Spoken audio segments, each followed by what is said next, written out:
Assalamu alaikum students, I hope you all are fine. I'm Fatma Zulfikar, your professor of plant physiology and ecology. आज है हमारा lecture number 9 and the topic is light reactions of photosynthesis. चले outline check कर लेते हैं. सबसे पहले हम देखेंगे इंट्रोडक्शन मीन्स लाइट रिएक्शंस होते क्या हैं. Then types of electron transformation. Light reactions में जो इलेक्ट्रॉन ट्रांसफ़र हो रहे हैं, एक जगह से दूसरी जगह जा रहे हैं, उनकी कितनी टाइप्स हैं मीन्स वो किन किन पाथवे के ज़रिए ट्रांसफ़र हो रहे हैं. Next non cyclic phosphorylation and then cyclic phosphorylation. अगर हम इंट्रोडक्शन की बात करें तो हम कह सकते हैं कि लाइट रिएक्शंस ऐसा प्रोसेस है जिसमें लाइट एनर्जी केमिकल एनर्जी में कन्वर्ट होती है. लाइट एनर्जी कहाँ से? सन से. और chemical energy means ATP and NADPH. ATP and NADPH आप लोग पहले से ही जानते हैं कि ये एनर्जी की फॉर्म्स है. तो जो सनलाइट है वो केमिकल एनर्जी में कन्वर्ट होती है मींस ATP और NADPH में कन्वर्ट होती है, जो आगे डिफरेंट रिएक्शंस में हेल्पफुल है. हम लोग लाइट रिएक्शन को फोटोकेमिकल फेज और फोटोसिंथेसिस भी कहते हैं या इसको हिल्स रिएक्शन भी कहा जाता है. अगर हम लाइट रिएक्शंस की बात करें तो जैसे मैंने आप लोगों को पहले बताया था कि लीव्स के अंदर प्रेजेंट एक ऑर्गेनेली है जिसको क्लोरोप्लास्ट कहते हैं. क्लोरोप्लास्ट ही रिस्पॉन्सिबल है फोटोसिंथेसिस के लिए. क्लोरोप्लास्ट का स्ट्रक्चर हम लोग देख चुके हैं. ये डबल मेम्ब्रेन बाउंड ऑर्गेनेली होती है, outer membrane and inner membrane. इस ऑर्गेनेली के अंदर प्रेजेंट एक फ्लूइड जिसको स्ट्रोमा कहा जाता है. कॉइल स्ट्रक्चर्स जो आपको नज़र आ रहे हैं इनको थाइलाकाइड्स कहा जाता है. और जब ये थाइलाकाइड्स एक दूसरे पे ऐसे अरेंज हों जैसे हम अक्सर कॉइन्स को अरेंज करके देखें तो इनको ग्रेनम कहा जाता है. मींस स्टैक ऑफ थाइलाकाइड्स को ग्रेनम कहा जाता है.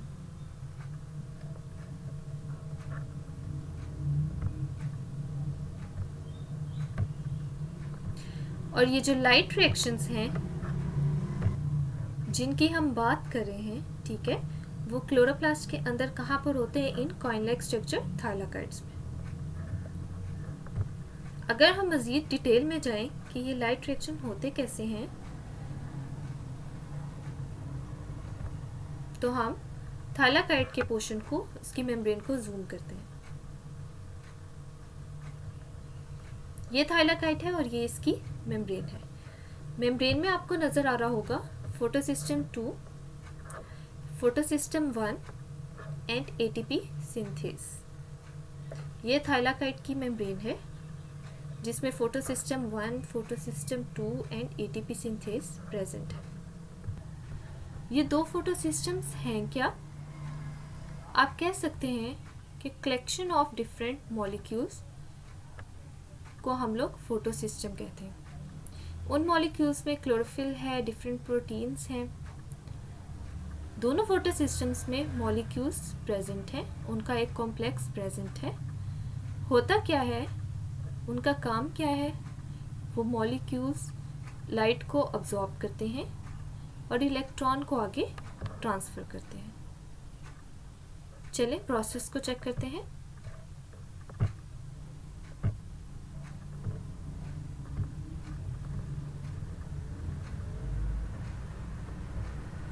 फोटोसिस्टम 2 पर ये देखें इलेक्ट्रॉन्स प्रेजेंट हैं. अब होगा क्या, इन इलेक्ट्रॉन्स को आगे भेजने के लिए फोटोसिस्टम 2 को सनलाइट की ज़रूरत है. जैसे ही लाइट आकर फोटोसिस्टम 2 के साथ टकराती है मींस फोटोसिस्टम 2 में प्रेजेंट मॉलिक्यूल्स जब इस सनलाइट को अब्जॉर्ब करते हैं तो इसमें प्रेजेंट ये जो इलेक्ट्रॉन्स हैं ये एक्साइट हो जाते हैं. जब इलेक्ट्रॉन एक्साइटेड स्टेट में आते हैं तो ये मूव करते हैं through electron transport chain photosystem 2 और फोटोसिस्टम 1 के दरमियान ये जो एरिया आपको नज़र आ रहा है, यहाँ पर डिफरेंट इलेक्ट्रॉन कैरियर्स प्रेजेंट होते हैं जो इलेक्ट्रॉन्स को आगे ट्रांसफ़र करते हैं। फोटोसिस्टम 2 लाइट को अब्जॉर्ब कर रहा है और इलेक्ट्रॉन्स को ट्रांसफ़र कर रहा है।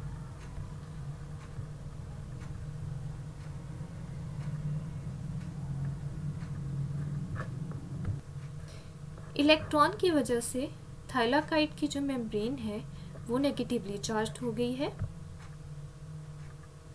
स्ट्रोमा में present H positive ions move कर जाएंगे थाइलाकाइड के अंदर।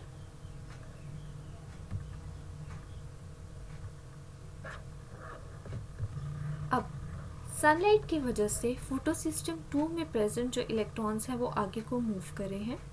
फॉर एग्जाम्पल, अगर हम कहें कि यहाँ पर एक इलेक्ट्रॉन था, लाइट की वजह से वो इलेक्ट्रॉन यहाँ से एक्साइटेड स्टेट में आया और आगे मूव कर गया। यहाँ से वो इलेक्ट्रॉन चला गया है, यहाँ पर क्या आ गई है, फ्री स्पेस। यहाँ पर इलेक्ट्रॉन की डेफिशिएंसी को पूरा करने के लिए क्या होगा कि वाटर का मॉलिक्यूल टूटेगा, ब्रेकडाउन होगी उस मॉलिक्यूल की, और वो इलेक्ट्रॉन यहाँ आकर मीन्स फोटोसिस्टम 2 में आकर इसकी कमी को पूरा कर देगा। Water molecule H positive ion thylakoid में रिलीज हो जाएगा और इलेक्ट्रॉन फोटोसिस्टम 2 में आ जाएगा, और ऑक्सीजन एक और वाटर मॉलिक्यूल के टूटने पे दूसरी O के साथ मिलकर O2 बनाएगी और रिलीज हो जाएगी।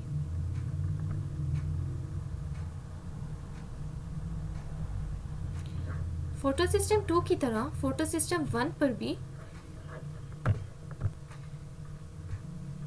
मॉलिक्यूल्स प्रेजेंट हैं जो सनलाइट को अब्जॉर्ब करते हैं।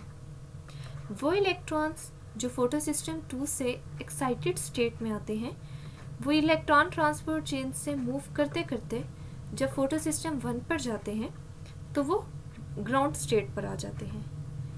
दोबारा उनको एक्साइटेड स्टेट में लाने के लिए सनलाइट फोटोसिस्टम 1 के साथ जाकर टकराती है। फिर फोटोसिस्टम 1 में प्रेजेंट मॉलिक्यूल्स इस इलेक्ट्रॉन को एक्साइटेड स्टेट में लेके आते हैं, देन वो आगे मूव करते हैं।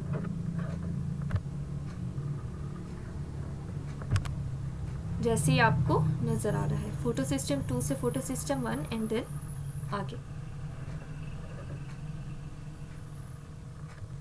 जैसा कि हमने पढ़ा है कि लाइट रिएक्शन में क्या होगा, ATP और NADPH बनेंगे।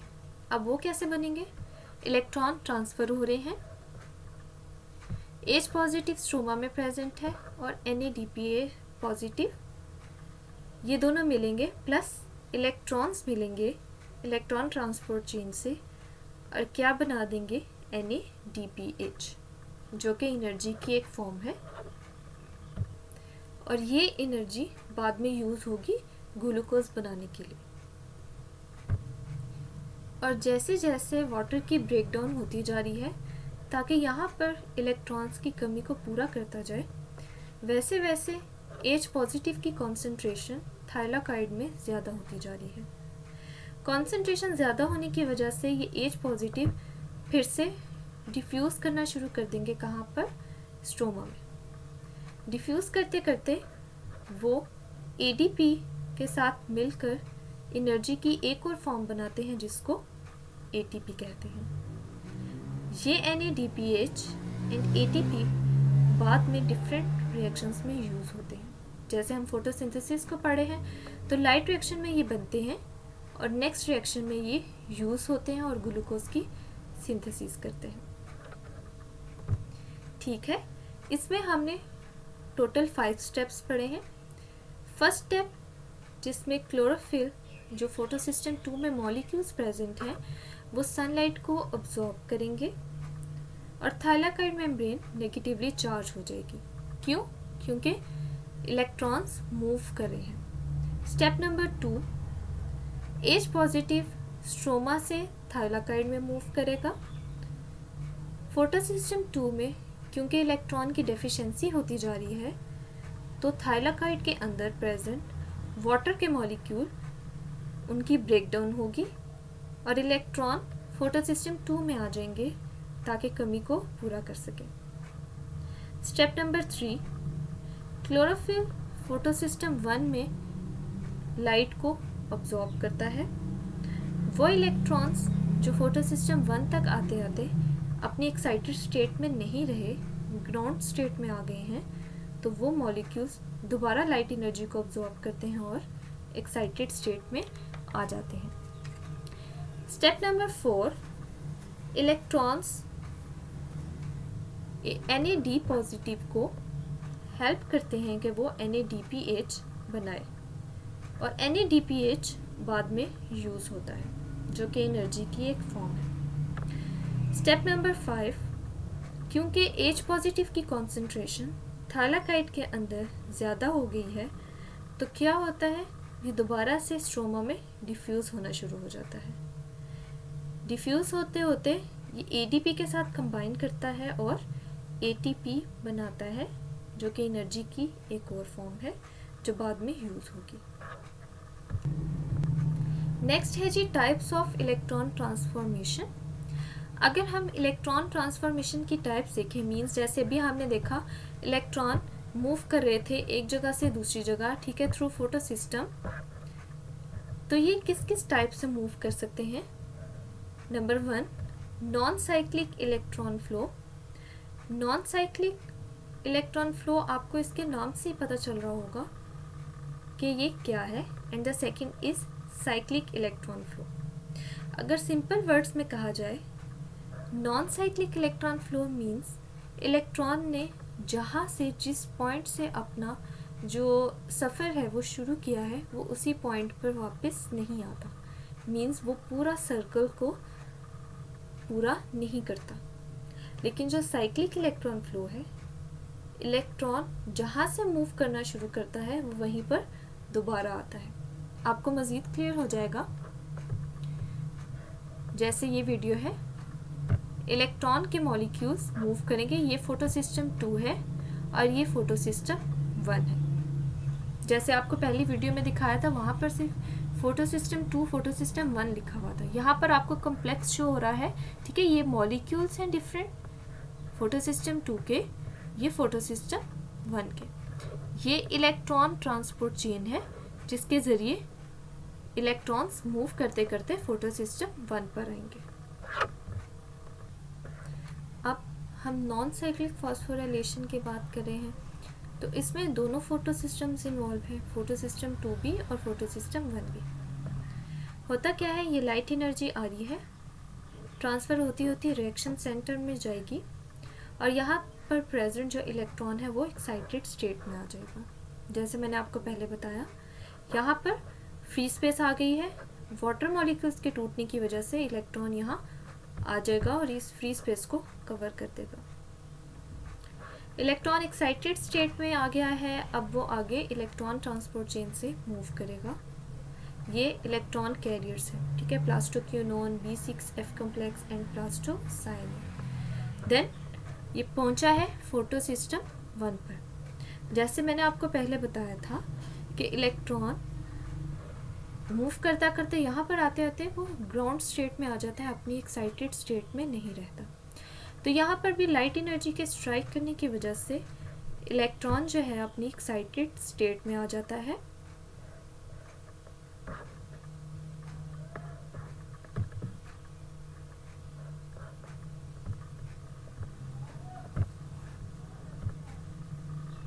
ये लाइट स्ट्राइक करी है और इलेक्ट्रॉन एक्साइटेड स्टेट में आ गया है और दोबारा मूव करेगा कहाँ, आगे। इलेक्ट्रॉन दोबारा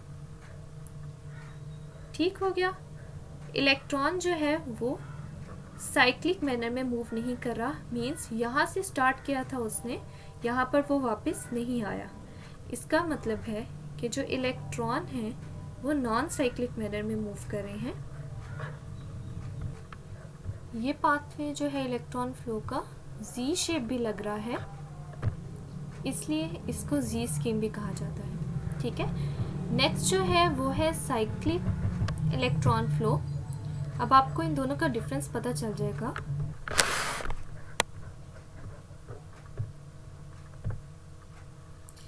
साइक्लिक इलेक्ट्रॉन फ्लो में सिर्फ एक फोटो सिस्टम इन्वॉल्व है। लाइट के आने की वजह से क्या हुआ, इलेक्ट्रॉन जो है वो एक्साइटेड स्टेट में आ गया है। इलेक्ट्रॉन ट्रांसपोर्ट चेन में मूव करता करता एटीपी की सिंथेसिस करता है और दोबारा फोटो सिस्टम पे वापस आ जाता है। इसलिए इसको क्या कहा है, ये क्या है, साइक्लिक इलेक्ट्रॉन फ्लो। तो अगर हमने नॉन साइक्लिक फॉस्फोराइलेशन या नॉन साइक्लिक इलेक्ट्रॉन फ्लो को डिफाइन करना हो तो हम क्या कहेंगे कि एटीपी की फॉर्मेशन अगर नॉन साइक्लिक फ्लो से हो रही है तो उसको हम नॉन साइक्लिक इलेक्ट्रॉन फ्लो या नॉन साइक्लिक फॉस्फोराइलेशन कहेंगे।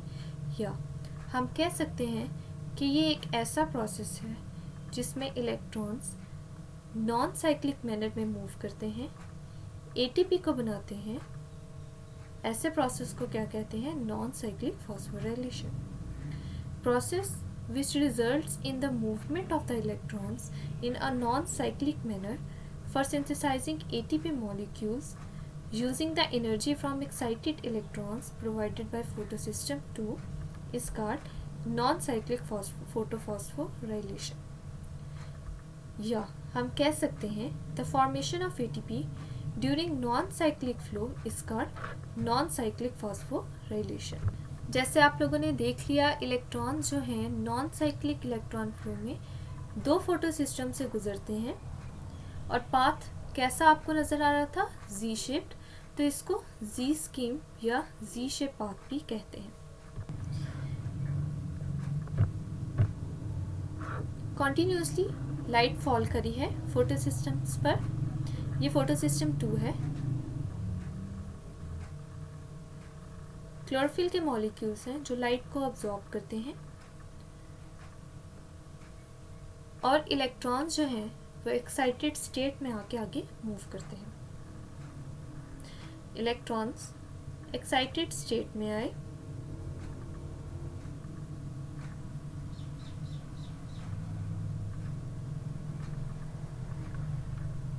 ये क्लोरोफिल का रिएक्शन सेंटर है, मींस यहाँ पर इलेक्ट्रॉन्स जो हैं एक्साइटेड स्टेट में आते हैं और आगे मूव करते जाते हैं। ये इलेक्ट्रॉन ट्रांसपोर्ट चेन है।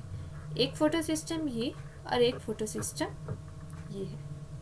ये थाइलाकाइड की मेम्ब्रेन है और ये एटीपी सिंथेस।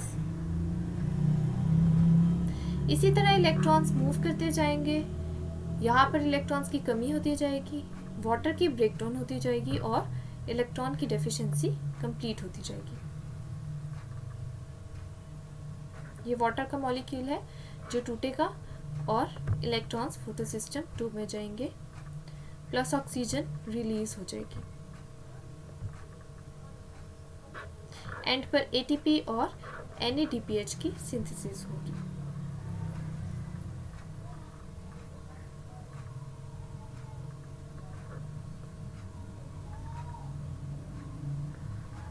फोटो सिस्टम 2 से इलेक्ट्रॉन कहाँ है, फोटो सिस्टम 1 में। दोबारा यहाँ रिएक्शन सेंटर में गए और एक्साइटेड स्टेट में आ गए, देन मूव किया इन्होंने आगे। ठीक है, आगे अगर हम इसकी एक्सप्लेनेशन देखें तो फर्स्ट स्टेप क्या है, excitation of electron at photo system 2। जैसे हम लोग पीछे वीडियोस में देख चुके हैं, क्या होता है, फोटो सिस्टम 2 लाइट को अब्सॉर्ब करता है। Light reaction centre of chlorophyll P680 में अब्सॉर्ब होती है, मीन्स इस वेवलेंथ की लाइट जो है वहाँ पर अब्सॉर्ब होगी। फिर वो लाइट आगे आगे मूव करती जाएगी। नेक्स्ट है फोटोलाइसिस ऑफ वाटर। इलेक्ट्रॉन की डेफिशिएंसी होगी फोटो सिस्टम 2 पर। फिर वाटर की ब्रेकडाउन होगी। वाटर के मॉलिक्यूल की ब्रेकडाउन की वजह से जो इलेक्ट्रॉन रिलीज होंगे वो फोटो सिस्टम 2 में जाएंगे और वहाँ पर इलेक्ट्रॉन की डेफिशिएंसी को पूरा करेंगे। जो ऑक्सीजन प्रोड्यूस होगी वो रिलीज हो जाएगी और जो H पॉजिटिव हैं वो थाइलाकाइड मेम्ब्रेन में रहेंगे। Next step, electron transport chain. Photo system 2 से इलेक्ट्रॉन एक्साइटेड स्टेट में आ गया, अब उसने आगे मूव करना है, तो वो मूव किसके ज़रिए कर रहा है, इलेक्ट्रॉन ट्रांसपोर्ट चेन के ज़रिए। इलेक्ट्रॉन फोटो सिस्टम 2 से फोटो सिस्टम 1 में मूव करते हैं, इलेक्ट्रॉन ट्रांसपोर्ट चेन के ज़रिए। ये इलेक्ट्रॉन ट्रांसपोर्ट चेन में बहुत सारे इलेक्ट्रॉन कैरियर्स प्रेजेंट हैं। अगर हम उन इलेक्ट्रॉन कैरियर्स की बात करें तो उनमें plastoquinone, complex of 2 cytochromes and plastocyanin present है। ये सब ऐसे कैरियर्स हैं जो इलेक्ट्रॉन्स को एक्सेप्ट करते हैं और उसको आगे मूव कराते हैं। अगर हम इनकी नेचर की बात करें तो ये क्या है, प्रोटीन्स हैं। हाँ जी, होता क्या है, अब फोटोसिस्टम 2 से इलेक्ट्रॉन एक्साइटेड स्टेट में आए, ठीक है। ये प्राइमरी इलेक्ट्रॉन एक्सेप्टर है जिसको फियोफाइटिन कहा है। इलेक्ट्रॉन्स आगे मूव करते हैं नेक्स्ट इलेक्ट्रॉन कैरियर में जो है प्लास्टोक्विनोन। इलेक्ट्रॉन जब प्लास्टोक्विनोन में आते हैं तो ये रिड्यूस्ड होके क्या बना देता है, PQH2, क्योंकि इसमें इलेक्ट्रॉन्स आगे हैं। अब प्लास्टोक्विनोन इलेक्ट्रॉन को आगे ट्रांसफ़र करेगा साइटोक्रोम कॉम्प्लेक्स में। जब इलेक्ट्रॉन आगे ट्रांसफ़र हो जाएंगे तो PQH2 जो है वो दोबारा से क्या हो जाएगा, PQ मीन्स प्लास्टोक्विनोन जो कि एक इलेक्ट्रॉन कैरियर है। साइटोक्रोम कॉम्प्लेक्स 2 पर कंसिस्ट करता है, 1 B6 FES protein and next is cytochrome F। ये 2 चीज़ें मिलकर साइटोक्रोम कॉम्प्लेक्स बनाती हैं। इलेक्ट्रॉन्स अब साइटोक्रोम कॉम्प्लेक्स से कहाँ मूव करेंगे, प्लास्टोसाइनिन पे, और प्लास्टोसाइनिन से नेक्स्ट फोटोसिस्टम 1 पर। ये इलेक्ट्रॉन ट्रांसपोर्ट चेन है जिसके ज़रिए इलेक्ट्रॉन मूव करते हैं फोटोसिस्टम 2 से कहाँ, फोटोसिस्टम 1 की तरफ, ठीक है। तो हम यहाँ पर इलेक्ट्रॉन ट्रांसपोर्ट चेन की बात कर रहे थे और कैरियर्स की बात कर रहे थे, ठीक है। जैसे कि मैंने आपको बताया, सबसे पहले प्लास्टोक्विनोन एक्सेप्ट करेगा इलेक्ट्रॉन को और रिड्यूस होके क्या बनाएगा, PQH2। फिर आगे वो ट्रांसफ़र करेगा साइटोक्रोम कॉम्प्लेक्स को जो 2 साइटोक्रोम्स पर मुश्तमिल है, and then next plastocyanin and photosystem 1। Photophosphorylation है क्या, लाइट एनर्जी की वजह से ATP का बनना, उस प्रोसेस को फोटोफॉस्फोराइलेशन कहते हैं। अब वो एनर्जी आती कहाँ से है, लाइट एनर्जी कन्वर्ट कैसे होती है ATP में, थ्रू एनर्जी ऑफ इलेक्ट्रॉन्स, और ATP सिंथेसिस होती है ATP सिंथेस कॉम्प्लेक्स में जो कि थाइलाकाइड मेम्ब्रेन पे प्रेजेंट होता है, ठीक है जी। फोटोसिस्टम 1 तक इलेक्ट्रॉन्स आ गए। अब जब लाइट एनर्जी फोटोसिस्टम 1 पर भी स्ट्राइक कर रही है तो फोटोसिस्टम 1 के रिएक्शन सेंटर से इलेक्ट्रॉन एक्साइटेड स्टेट में जाता है। अब यहाँ पर जो एक होल क्रिएट हो गया है इलेक्ट्रॉन के जाने की वजह से, वो होल कहाँ से फिल किया जाता है, जो इलेक्ट्रॉन्स फोटोसिस्टम 2 से आ रहा है, ठीक हो गया। इलेक्ट्रॉन फोटोसिस्टम 1 से एक्साइटेड स्टेट में आया, देन वो इलेक्ट्रॉन ट्रांसपोर्ट चेन में मूव करेगा, कहाँ जाएगा, फेरिडॉक्सिन में। वहाँ से NADP रिडक्टेज जो है वो कन्वर्ट कर देगा NADP पॉजिटिव को NADPH में, जो कि एनर्जी की एक फॉर्म है जो बाद में यूज़ होगी प्रोसेस में। Next is cyclic phosphorylation. अगर साइक्लिक फॉस्फोराइलेशन को हम डिफाइन करें तो ये क्या है, returning back of same excited electrons to excited chlorophyll by producing a molecule of ATP is called cyclic phosphorylation।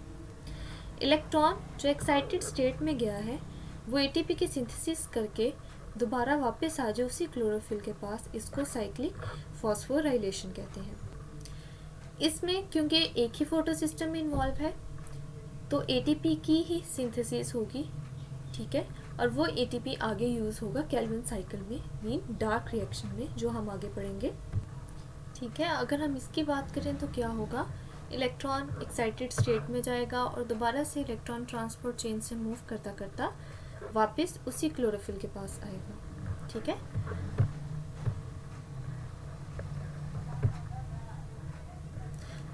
Protein transfer करते हैं इलेक्ट्रॉन को फेरिडॉक्सिन में जो कि एक इलेक्ट्रॉन कैरियर है। फेरिडॉक्सिन नेक्स्ट ट्रांसफ़र करता है इलेक्ट्रॉन को साइटोक्रोम कॉम्प्लेक्स में और साइटोक्रोम कॉम्प्लेक्स दोबारा से इलेक्ट्रॉन को क्लोरोफिल में रिटर्न कर देते हैं। ये साइक्लिक फॉस्फोराइलेशन है।